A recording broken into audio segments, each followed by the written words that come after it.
గుంటూరు టౌన్లో రైల్వే అభివృద్ధి పనులు వేగవంతం చేయాలని గుంటూరు తూర్పు ఎమ్మెల్యే నసీర్ అహ్మద్ కోరారు. దక్షిణ మధ్య రైల్వే డివిజన్ మేనేజర్ రామకృష్ణను ఎమ్మెల్యే కలిశారు. మొండిగేటు రైల్వే అండర్ డ్రైన్ కాలువ బ్రిడ్జి వెడల్పు చేసి నూతన నిర్మాణాన్ని వెంటనే చేపట్టేలా చూడాలని డీఆర్ఎంను కోరారు.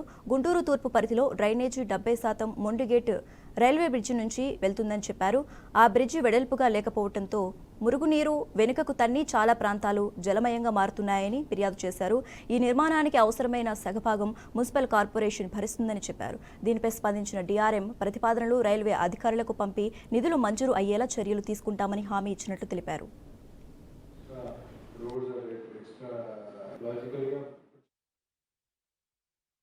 గుంటూరు నగరంలో ఉన్నటువంటి రైల్వే ఆర్యూబీలు ఆర్ఓబీలు అలాగే ముఖ్యంగా గుంటూరు నగరంలో ఉన్నటువంటి మురికినీరు ప్రవహించడానికి ఏర్పాటు చేసినటువంటి డ్రైన్ మొండిగట్టిన డ్రైన్ దగ్గర నేరో అయిపోయి ఫ్లడ్ వాటర్ అంతా కూడా వెనక్కి తన్నడం, దానివల్ల రైల్వే ట్రాక్ కూడా పూర్తిగా మునిగిపోయేటువంటి ప్రమాదం ఉందని చెప్పి ఈ కార్పొరేషన్ అధికారులు దానికోసం ఎస్టిమేట్స్ అన్నీ చేయడం, రైల్వే వాళ్ళకి కావాల్సినటువంటి కాంపోజిషన్ని అందించడానికి సిద్ధంగా ఉన్నారు. అలాగే రైల్వే వాళ్ళు కూడా సహకరించి ఈ ప్రాజెక్ట్ని తొందరగా కంప్లీట్ చేసేటట్టయితే ఈ మొండిగట్టం గేట్ని వైట్ చేయడంతో అక్కడ ఉన్నటువంటి కల్వర్ట్ని ఏర్పాటు చేయడంతో ముందుగా నగరంలో ఎక్కడ కూడా ఫ్లడ్ వాటర్ ఆగకుండా పూర్తిగా డిస్పోజల్ డ్రైన్ ద్వారా ఊరు బయటకు వెళ్ళేటువంటి పరిస్థితులను అని చెప్పి వివరించడం జరిగింది. వాళ్ళందరూ కూడా సానుకూలంగా స్పందించి రాబోయేటువంటి వర్షాలు తగ్గిన తర్వాత వాటిని మరమ్మతులు చేసేటువంటి కార్యక్రమం, అలాగే మొండిగట్టం కల్వర్ట్